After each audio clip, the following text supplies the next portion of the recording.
即马美国甲以色列拍伊朗是进入第二个礼拜，以色列对伊朗甲黎巴嫩是大规模来轰炸，也伊朗射飞弹帮以色列中部，并且伫咧波斯湾展开海上报复。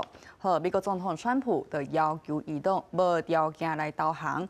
不过，根据华盛顿邮报报讲罗西亚有提供情报来帮助伊朗攻击美军。也记者就问川普不过川普是无亲自来回应。透早马布阿更的时，警报声伫耶路撒冷地区响起，伊朗采取对以色列中部发动前一波的飞弹攻势，地顶出现偌济了后剩的烟雾。以色列是对伊朗展开新一波的攻势，24点钟以来，向准超过400个军事目标发动精兵的轰炸，同时大大扩大伫黎巴嫩的战线，下令对贝鲁特南部实施已经所无的全区疏散，搁展开精兵的空袭，高达已经击跌黎巴嫩500多个军事目标。针对战况发展的态势，美国总统川普透过社群发文，要求德兰当局无条件投降，佮讲明要参与挑选伊朗未来领导人，也展出和伊朗搁一摆伟大的战后重建计划。针对罗西亚提供情报帮忙伊朗袭击美军的报道，川普伫大学体育院道会议记者会用看袂起的态度。Sounds like the Russians are helping Iran target and attack Americans now. That's an easy problem compared to what we're doing here. I mean, but can I be honest? It's just, I have a lot of respect for you.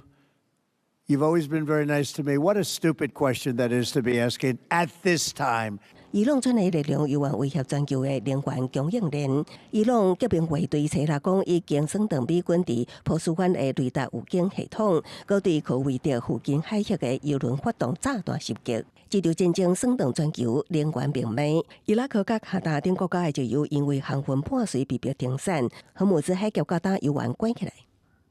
As the Strait of Hormuz basically closed down and the inventories built up, that you would just constantly see an increase in price, and that's what we are seeing really from here on out.